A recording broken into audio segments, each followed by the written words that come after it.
4차 언론혁명을 꿈꾸는 기자들이 모였다. 본격 KBS 소통방송 댓글 읽어주는 기자들.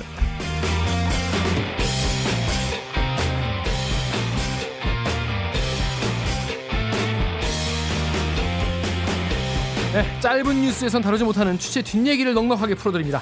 본격 사내 수공업 방송 댓글 읽어주는 기자들은 KBS 기사에 네티즌 여러분들이 남겨주신 댓글 모조리 찾아 읽고 답해드리거나 담당 기자한테 가서 대신 따져드립니다. 반갑습니다. 저는 진행을 맡은 프로 댓글러 이제 해가 지나서 10년 차가 됐습니다. 그렇네. 연차로는 엄청 먹어. 엄청 10년 차 기자. 그렇습니다. 두 자릿수. 그 두 자릿수 기자 김기아 기자입니다. 반갑습니다.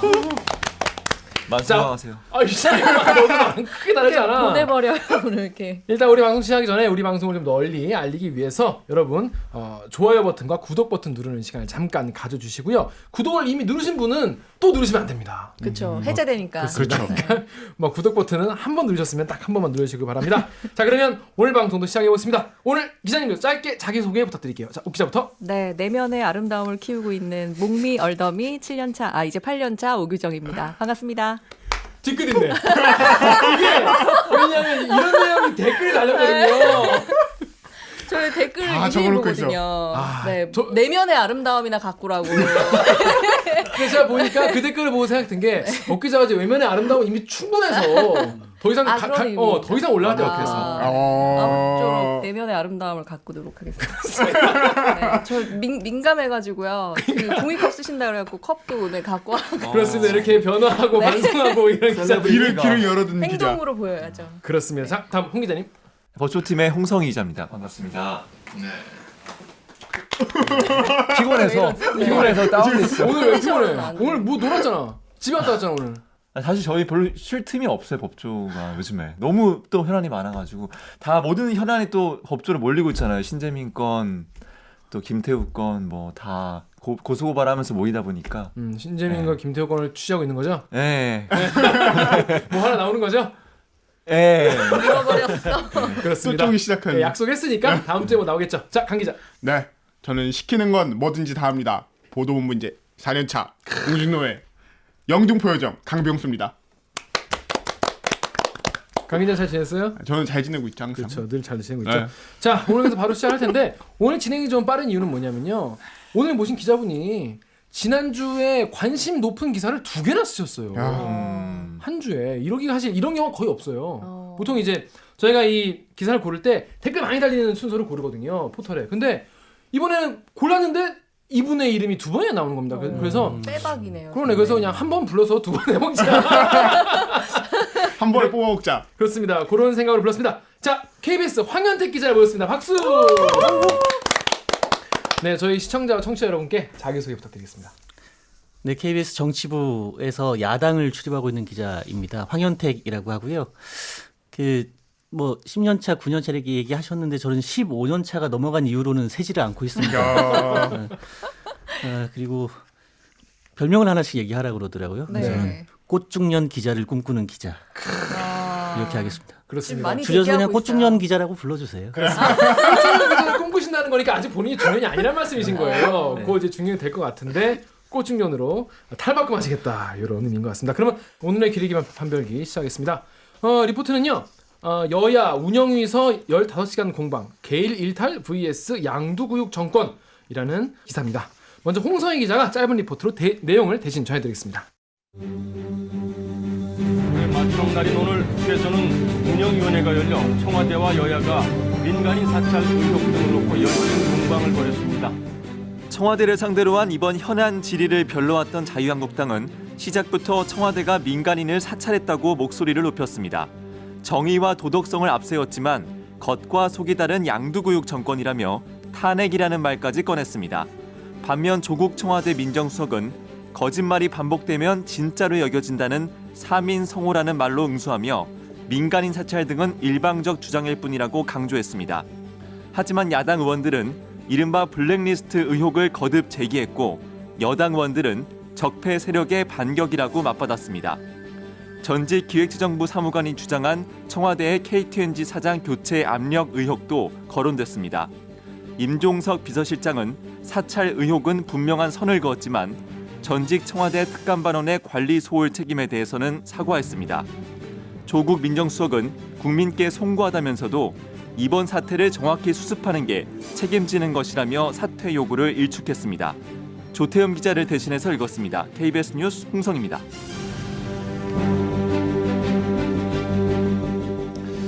네, 선배 일단 야당 출입 기자신 거죠? 그렇죠.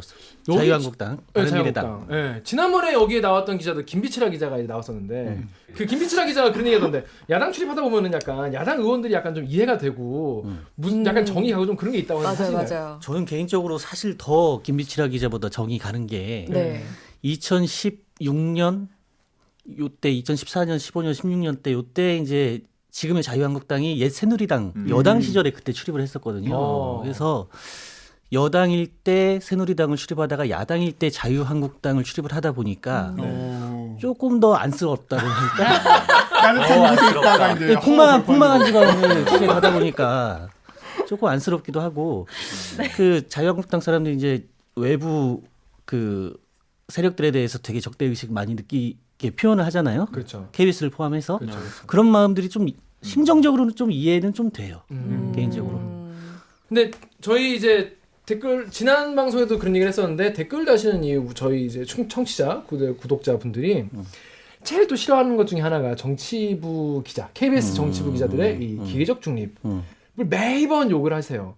근데 마침 선배가 국회보에다가 관련된 글을 쓰셨더라고요.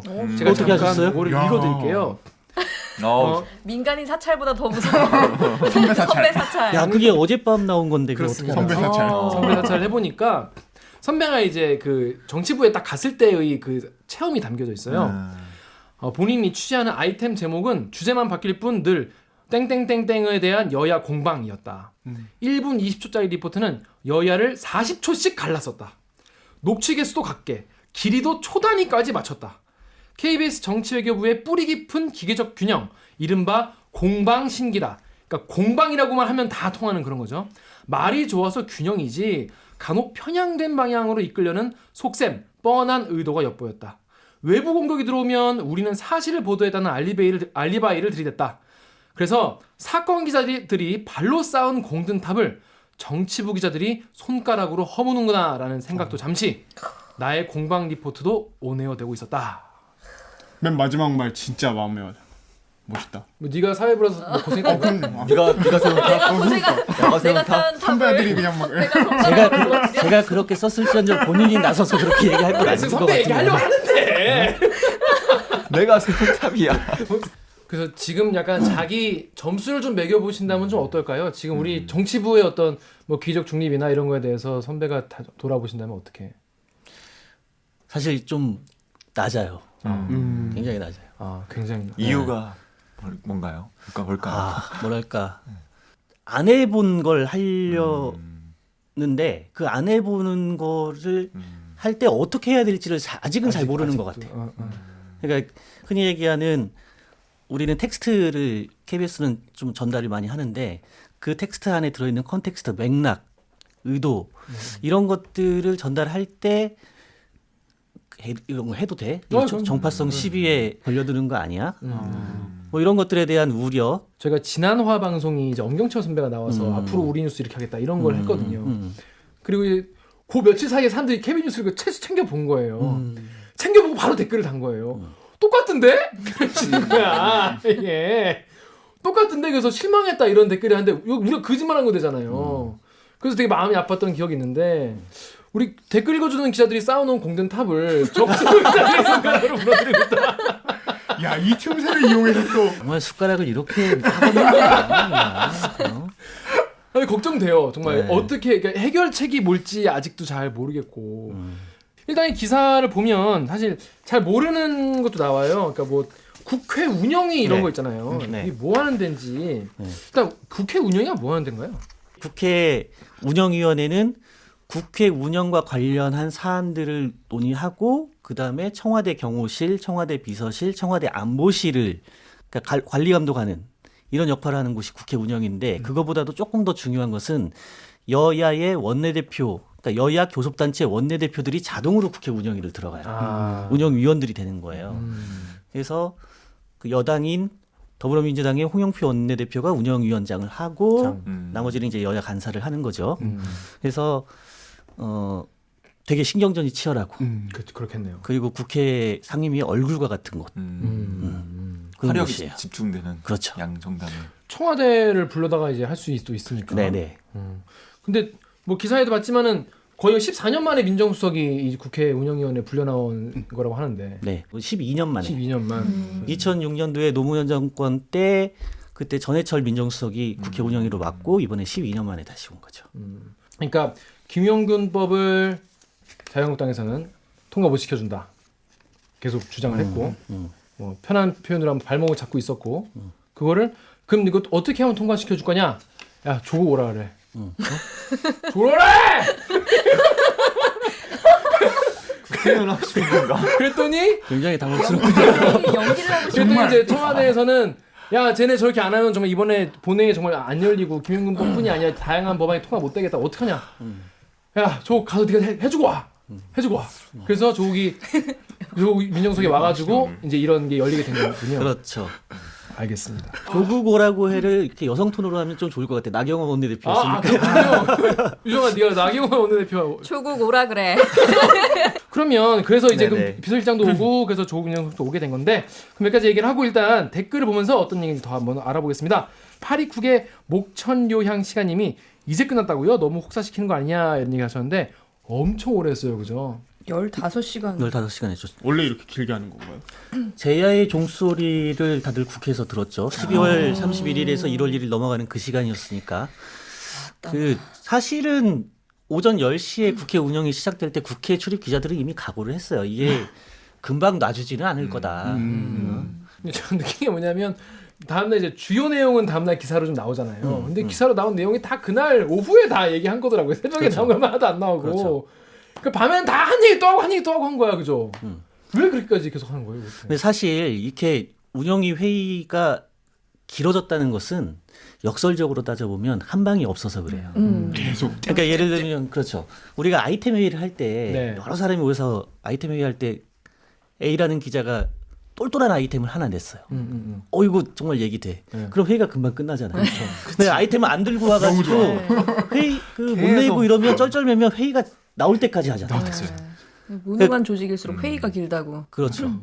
결정적인 예를 들어서 한국당에서 결정적인 증거가 있으면 우리가 큰 기술을 한번 걸어가지고 한판 승으로 끝내버릴 수 있는데 네. 그런 게 없으니까 잔기술 이런 걸로 약간 판정승을 좀 노리지 않았을까? 그래서 체력전으로 좀 접어들지 않았을까? 이런 느낌이 들었어요.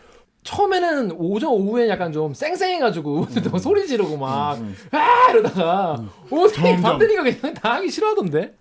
사실은 나경원 원내대표가 원내사령탑이 되고 난 이후에 첫 작품이에요. 이게. 그렇죠. 그러니까 여야 협상에서 따낸 본인의 네. 성과란 말이죠. 그렇죠. 근데 거기서 일정 정도의 어떤 그 존재감을 야당이 드러내지 못하면 본인한테도 조금 이거 왜 했어? 이런 얘기 들을 수 있는 거죠. 이거 데뷔전인데. 왜 따왔어? 이런 얘기 들을 수 있는 거죠. 최선을 다했지만 별거 없었다. 파리콕에서 한일전님이 정청래 의원이 한일전에서 조국이 승리 이 말이 제일 압축 명료합니다. 네. 이번 이 위원회에서는 사실 조국 수석의 이미지가 되게 이렇게 약간 학자 뭐 이런 점잖은 사람 이런 이미지인데 약간 달라졌다는 얘기도 많고 실제로 팩트에서도 별로 밀리지가 않았다 이런 평가가 많더라고요. 어떻게 좀 보였어요? 조국의 재발견 그런 타이틀을 다는 신문들도 꽤 있더라고요. 그래서 조국 수석의 대선 가독급의 한국당이 무슨 비단길을 깔아줬다 이런 표현도 있는 것 같기도 하고. 근데 저는 네. 그러니까 예를 들면 이게 창과 방패의 싸움이었잖아요. 그렇죠. 그러니까 자유한국당 의원들이 창이었으면 공격. 조국이나 이명석 수석은 방패였을 텐데 창은 좀 무디였고 방패는 역시 두꺼웠다 이런 느낌이 있었어요. 그러니까 임종석 실장과 조국 수석이 굉장히 역할 분담도 잘했다 이런 느낌도 있었어요. 그러니까 맞아. 임종석 실장은 그 약간 플레이가. 정치인 출신이니까 그 야당 의원들한테 굉장히 예의 바르게 했거든요. 의원님 예, 맞아요. 답변해도 네네네. 되겠습니까? 이러면서 그리고 또 답변할 때는 또 확실하게 하고요. 그래서 어느 표현 주니까 이제 블루스 추듯이 주고받았다, 밀고 당기길 잘했다 이런 정치인 특유의 이런 기술을 보여줬다는 얘기도 있었고 조국 수석 같은 경우는 학자 출신이니까 굉장히 논리적이고 단답형이고 단호하게 이런 느낌으로 역할 대응했었다. 분담을 잘 했네요. 그에 비해 공격은 역할 분담이 잘 안 됐습니다. 다 정치인. 팀워크가 굉장히 안 좋았어요. 제가 보면 그래요? 한국당 어땠어요? 의원들이 한국당. 네. 사실은 이번에 국회 운영위원들이 원래 아니에요. 그러니까 새로운 멤버를 다 투입을 했던 거예요. 그러니까 한국당에 김태우 사건 진상조사단이 기존에 꾸려져 있었는데 이 멤버들이 대체로 이제 검찰, 그죠. 활력이 좋으니까. 경찰 출신, 언론인 출신 이런 사람들이 있었는데 이런 사람들 다 넣었는데 생각보다는 효과가 없었던 거죠. 하여튼 방금 말씀하신 대로 이번에 조국 수석이 그렇게 되게 방패를 잘하면서 이런 댓글도 있었어요. 여기 보면은 파리쿡에서 영땡땡님께서 크크크 잔당 X놈들 때문에 조국 수석 대통령 후보로 강제 등극 이렇게 하셨네요. 근데 왜 안 읽어요, 선배? 아 우리 왜냐하면 앵커 하실 분이기 때문에 말 조심하시는 거야. 근데 돌아가면서 질문을 한 번씩 하잖아요. 그렇죠. 네. 그러니까 운영위원들이 그때 27명이었으니까 굉장히 숫자가 많아요. 1인당 7분씩 주어지거든요. 그러니까 한 바퀴만 돌아도 굉장히 시간이 많이 걸리는데 저도 처음에 딱 봤을 때 나경원 원내대표부터 시작을 해가지고 첫 질문을 본 질의를 할 때 굉장히 좀 수위가 낮더라고요. 근데 저는 일부러 그게 약간 더슬론 줄 알았어요. 그러니까 노련한 정치인들은 자기가 증거를 갖고 있으면 그걸 단박에 까지 않고 거짓말하게 할 때까지 거짓말하게 만들고 기다리는구나. 첫 질의는 네. 이 사람이 거짓말하게 만들고 그 다음에 두 번째 질의 때 그 증거를 까서 네. 위법과 위증, 그러니까 일타상피를 노리는 거예요. 좋네. 고스톱 같아요. 좋네. 그래서 저는 첫 질의 때 그러길래 아 덫을 놓나 이렇게 생각을 했는데 두 번째 질의 때도 별게 없어서 그냥 없구나. 그냥 없구나. 그렇지 않은 얘기도 있어요. 자, 다음 댓글 4페이지 댓글을 우리 강경수 기자가 읽어주십시오. 네, 젠투님께서 그러면 지난 정부들은 개인 일탈 아닌가? 어떻게 니들은 내로남불이냐? 특검 국정조사에 끌어내립시다. 문준영만 나오면 작아지는 정부. 국채 발행하여 전 정부 욕되게 하려고 하고 국내 경제는 무관심. 북한만 물어라. 나는 북한 출신이다. 외교 참사에다가 온갖 비리 물러나라. 끌어내리기 전에. 이렇게 세게. 네, 그러니까 이게 말만 그렇게 부인을 계속 했는데 말만 부인하면 다냐 이거예요. 제가 특검만 취재하면서 느끼는 건데 저는 애초에 이게 객관적인 입증이 쉽지 않은 게 사실 제가 전직 특감 반장님을 오늘 만났었는데 하시는 말씀이 원래 민정은 문서에 서명이 없다는 거예요. 다른 행정기관과 다르게. 그러니까 이를테면 행정 문서가 있으면은 여기에 사무관, 여기에 과장, 국장 쭉 올라가잖아요. 누구한테 서명이요. 보고가 보고될 되는지. 때. 네. 민정은 그 서명이 없다는 거예요. 원래 옛날부터 그렇고 지금도 그럴 것이고 그렇기 때문에 저 김태우 사관도 그냥 텔레그램으로 말했다고 하잖아요. 그리고 오케이 뭐 했다고 하고 그 말처럼 문서로서 서명으로서 객관적인 증거 서류가 없기 때문에 결국 누구한테 보고된 것까지를 알 수가 없는 거죠. 사실 구두로 진술하지 않는 이상. 그러니까 한국당도 무능하지만 애초에 객관적으로 참 이게 그 보고가 어떻게 됐는지 확인하기 쉽지 않은 상황 같아요. 특감반의 이 문제는. 근데 보통 우리가 이제 뭐 논쟁을 할 때 주장하는 쪽이 증거를 가져야 되는 거 아닙니까? 사실은 그렇죠. 그렇죠. 네, 그러면 네. 당연히 자유한국당이 그걸 주장을 하려면 증거를 가져왔어야 되는데. 사실 민주당 쪽에서 나온 얘기는 네. 한국당이 허를 찔렸다 이런 얘기 표현들이 있었어요. 왜요? 그러니까 왜냐하면 1월 27일 날 합의를 했잖아요. 그죠. 그 본회의를 운영위를 열기로, 열기로. 운영위를 열기로. 네. 그리고 31일 날 열렸잖아요. 네. 그러면 기간이 나흘밖에 없는데 네. 거기엔 주말이 또 껴 있어요. 아. 그러니까 실제로 준비할 시간이 이틀밖에는 없고, 근데 국회 운영위에서 어떤 특정 증인을 채택을 시키려면 일주일 전에 증인 신청을 해야 돼요. 아, 애초에 안 되는 거였네. 네, 그래서 예를 들면 합의를 그 임종석 비서실장하고 그 조국 민정수석을 두 사람을 합의를 했는데 조국 민정수석실 산하에 4개의 비서관이 있잖아요. 뭐 반부패 그렇죠. 비서관도 예. 있고 민정비서관도 있고. 근데 이 사람들이 사실은 실무자급이기 때문에 이 사람들도 다 불렀어야 되는데 네. 덜컥 합의됐어. 그래서 날짜를 31일로 열기로 했어야 했더니 시간이 너무 촉박한 거야. 그래서 오히려 문재인 대통령이나 청와대한테 의표를 찔렸다. 근데 이런 설을 민주당 퇴로- 쪽에서는 얘기를 해요. 퇴로를 열어준 거네요. 오히려 준비할 자한당에서. 시간도 적고 인원도 최소화시켰다. 저는 자한당이 그거를 모르지 않았을 거라고 생각해요. 그냥 그들을 카메라 앞에 세우고 싶었던 게 그랬을 더 수도 큰 있죠. 목적이 아니었을까 이런 생각이 오히려 더 드는데. 망신주기. 그럴 수 있죠. 네. 뭐 그 전날 주말에도 나와서 이렇게 회의도 하고 하셨는데 그거 갑자기 스토리가 되는 게 아니야. 그런 거. 장기 기억을 역시 넣어 아이템을 이전에. 가지고 와야 된다는 거. 그러니까 아이템 센 걸 갖고 와야 센거 돼. 아이템, 세끈한 거 아이템 있으면 그걸 하는 건데 갑자기 막 스터디 한다고 이게 안 돼요. 그래가지고 결국 한 얘기 또 그거밖에 안 된 거잖아요. 결국에는. 근데 또 이런 주장도 있었습니다. 제가 읽어볼게요. 또 우리의 코스모스 창고님이 이 물주먹이든 뭐 한방이든 상관없음. 애들은 애초에 증거가 있어서 뭘 하는 게 아니라 증거 없이 정권에 작은 상처라도 입힌 게 목적이다. 그 계속되면은 그걸 믿는 사람들이 나온다는 것을 알고 있다. 그 자한당의 전략은 노무현 때랑 바뀐 게 하나도 없다. 주위 어른들 보세요. 뭐 정말 뭔가 있는 거 아닌가? 이런 사람이 점점 늘어난다라고 했어요. 이분들 얘기는 그거예요. 그러니까 뭐냐면 누가 이겼는지 중요하지 않다. 그게 아니라 이거를 열었다는 것만으로도 자한당이 어느 정도 이득을 취한 것 같다라고 생각하시는 것 같은데 어떻게 이것만으로 자한당이 좀 이득 본 게 있을까요? 어때요? 개박살 난 거 있잖아요. 네네. 그 뭐냐 녹취 튼 거. 네.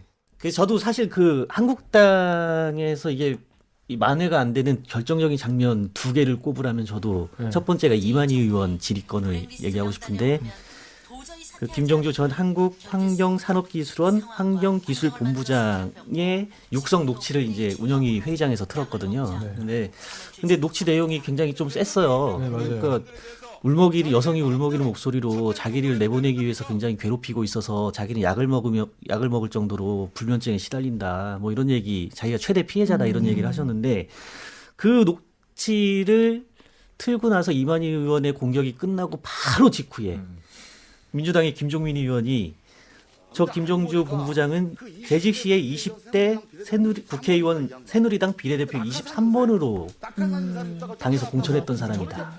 이렇게 얘기를 했어요. 그리고 바로 그걸 받아서 임종석 실장이 김정주 본부장은 3년 임기를 정상적으로 마쳤고 퇴임시까지 한 사람이다. 이렇게 이만희는 스스로 덫을 아, 외운 거야 그런 거 진짜. 보고 있으면서 막 탄식이 나오더라고 내가 막. 아유 그래서 얼마나 민망할까. 그냥 엑스맨 같은 거죠. 근데 전 사실 저 개인적으로 궁금했던 게 그런 허위 자료를 가지고 막 민정수석을 불러가지고 이렇게 하면 국회의원들 페널티 줘야 되는 거 아닙니까? 근데 사실은 그거는 이제 틀린 팩트잖아요. 그쵸. 틀린 팩트 거기에 이제 국회 운영이 면책특권이 있어요. 그래요? 그 망신당하는 걸로 끝이구나. 너무 신기하네요. 그러게요. 클리앙에서 와러데이 님이 뭔가 생산적인 거라도 있으면 이해가 되겠는데 근거도 없고 소리 지르고 싶으면 군대나 가서 전방에 함성이나 발사하시지. 군대 면제받아서 그런지 쌓인 기운을 여기다 푸시네요 하셨습니다. 재밌다. 저 이렇게 얘기를 하면서도 제가 이제 한국당 출입인데 내일이 이제 다시 선배는 좀 디펜스를 좀 해야 되겠습니다 지금부터. 네네. 디펜스 하시고 왜냐면 저희는 뭐 저희가 하는 건 상관없으니까 선배께서 해주시고. 아까 얘기할 때 그 결정적인 장면 2가지 네. 꼽았을 때 이만희 의원만 얘기를 했는데 저는 네, 전희경 나머지는. 의원도 사실 실패했어요. 전희경 의원 같은 경우에는 되게 전투력이 좋기로 그렇죠. 야당 내에서 유명하거든요. 굉장히 논리적이고 비례대표기는 하지만은 그 야당 내 중진급들이 굉장히 전도 유망하게 아끼는. 보는 네. 굉장히 예뻐하는 네. 정치인이세요. 근데 그날 전희경 의원 순서가 됐을 때 저는 사실 기대를 좀 했어요. 무슨 이제 기회가 올까? 이제 나오는 이제 나오는구나. 이제 사자우를 토하겠구나 했는데 전희경 의원이 그때 색깔론을 가지고 나왔어. 그러니까 척수. 기억날지 모르겠지만 전지적 참전 시점인가? 네. 네. 전참시. 네. 그거를 가지고 와가지고 조국 수석에게 전참시에 저는 전대협, 참은 참여연대, 시는 시대착오적 수구 좌파 정권의 척수다 이렇게 표현했어요. 그래서 그 조국 수석의 이력을 이제 빗대서 그렇게 표현한 건데 그러고 나서 이제 그 정의당의 윤수아 의원이 맞아요. 팩트를 가지고 공격을 해야지. 이거는 과거 어두운 시절에 되게 피해를 입었던 분들에 대한 명예훼손적 발언이다 이렇게 얘기를 했었거든요. 그런 것들은 이제 사실은 과거에 하던 공격 전형적인. 방식이기 때문에 오히려 순수한 공격까지도 그것 때문에 좀 묻히지 않았나 그런 생각이 윤선호 들어요. 의원이 굉장히 불쾌하신 표정이더라고요. 보니까 굉장히 화가 많이 났더라고요. 그래서 척수야 막 이랬잖아요. 목소리가 하이톤이시고 굉장히 하이톤으로 하는데 그런 장면 많이 나오신 것 같아요. 그분은 항상. 그런 거 많이 하시더라고요. 판정승을 노렸던 한국당이 어떻게 보면 전원일치 판정패를 당한 건데 말도 안 되는 말은 진짜 있는 그대로 한번 계속 그대로 내보내줘서 국민들한테 평가를 받게 해야지 그런 거 쉽게 안 하는 것 같아요. 그 면책 특권이 있어서 오히려 더 쉽게 말을 하는 것 같기도 하고. 근데 이제 그게 그걸 보고 그걸 있는 그대로 보면은 사람들이 아우 저 비용신 이런 사람도 있지만 어유 속 시원하게 말 잘한다 이런 분도 있거든요. 근데 사실 의원들의 면책 특권이라는 것은 옛날에 권위주의나 군사정부 시절에 적어도 의회 안에서만큼은 자유롭게 나는 민주주의의 산실인데. 그것도. 하라라는 취지로 이제 보장을 해준 건데 그게 역이용되는 경우도 네. 있죠. 아무 말이나 해도 된다. 아무 포로나 해도 그렇게 된다. 됐네요, 이제. 네이버에서 그 4HEN 땡땡땡님이 박근혜 때 폭로했으면 영웅으로 떠받들 민주당 너무 위선적이다. 김태우나 신재민은 한 자리 받고 국회의원 할 수도 있었겠지 하셨어요. 네, 여기서 이제 너무 이제 김태호나 신재민 같은 사람들에 대해서 민주당 사람들이 너무 폄하한다 뭐 이런 주장인 거예요. 뭐 선한 내부 고발자라고 자한당은 주장을 하고 있잖아요. 그런 거에 대해서 좀 자한당 내부에서는 진짜 그렇게 생각을 하고 있는 거예요? 아니면 뭐 어때요? 그렇게 생각을 해야죠. 프레임상 그렇죠. 프레임상. 그리고 이제 다시 한번 공격의 포인트가 되는 게 지난 정권 때 나왔던 내부 고발자들에 대해서 민주당 쪽에서 취했던 행동들, 했던 얘기들 이런 것들을 끄집어내서 그때 그렇게 그때 얘기했던 것들을 왜 지금은 동일한 잣대로 얘기를 하지 않느냐라고 하는 그것도 하나의 공격 포인트가 되는 거죠. 이게 프레임 전쟁이기 때문에 그 같은 곳은 그냥 말로 하는 전쟁이고 그 말을 통해서 자기 지지 세력인 그 집도끼들을 묶어놓고 그 다음에 뭐 그 부동층이나 이런 산토끼들도 데려와야 되는 상황이잖아요. 그래서 계속 그런 것들을 강조할 수밖에 없죠. 그쪽에서는. 이번에 이제 김태호나 신재민 같은 이런 사람들을 이제 완전 야당에서는 정말 오늘도 무슨 뭐 80년 민주항쟁 이후에 최고의 뭐 폭로다 뭐 이렇게 또 비대위원장이 그렇게 얘기도 하고. 그렇죠. 전 민주당도 조금 비판하고 싶어요. 어떤 면에서 그렇죠? 그러니까 박범계 의원이었던 걸로 기억하는데 박범계 의원은 그 우리 9시 뉴스에도 그 녹취가 나갔을 것 같은데 당신은 누굽니까? 조국입니다. 당신은 누굽니까? 조국 민정수석입니까? 입니다. 당신은 누굽니까? 조국 청와대 민정수석입니다. 이거를 아니다. 계속 반복을 몇 번 했어요. 그런 것들은 사실 짜증난다. 듣기만 해도. 여당 의원 입장에서도 이런 사안에 대해서 국민적 관심사가 높은데 그 방어를 뭐 역시 팩트로서 해주셨어야 되는데 그런 부분에 대해서는 굉장히 좀 아쉽더라고요. 그렇습니다. 자, 다음 댓글 우리 홍성희 기자가 마지막으로 읽어주세요. 네이버 이거죠? 네. AGHJ님이 어제 보고도 모르냐 기레기 새끼야. 양비론 모르겠어. 공방으로 포커스 맞추지 마라. 근데 공방을 한 건 팩트잖아요. 그러니까 제가 아까 이제 글에도 썼지만 공방을 떠나서 결국은 국회에서 이 사안에 대해서 진실 규명을 위해서 얼마만큼 시간과 기회를 효율적으로 썼느냐에 대한 비판. 그 정도는 충분히 할 수 있지 않았을까요? 그게 누가 이겼네, 졌네 이런 것보다도 그런 기능. KBS 정치부는 굉장히 기계적 중립 그냥 공방이 있다, 뭐 아직 논란이다 이런 식으로 보도해서 그런 거에 대해서도 굉장히 문제식이 있는 댓글들이 되게 많았었어요. 네. 그렇습니다. 알고 계시라고. 그 얘기 몇 번을 하는 거예요? 이 선배 약간 짜증내기 시작했어. 여러분 들어야 돼, 여러분. 자, 그러면 뭐 여러 가지 댓글이 있는데 자유당 의원들이 네. 이제 베트남으로 가신 분들이 있어가지고 황현대 기자가 이제 관련된 기사를 하나 다루신 게 있는데 그래서 요 기사에 달린 댓글도 한번 살펴보려고 합니다. 우리 로고 듣고 와서 계속 진행하겠습니다. 나는 기레기가 싫어요. 지금 여러분은 본격 KBS 소통 방송 댓글 읽어주는 기자들을 듣고 계십니다.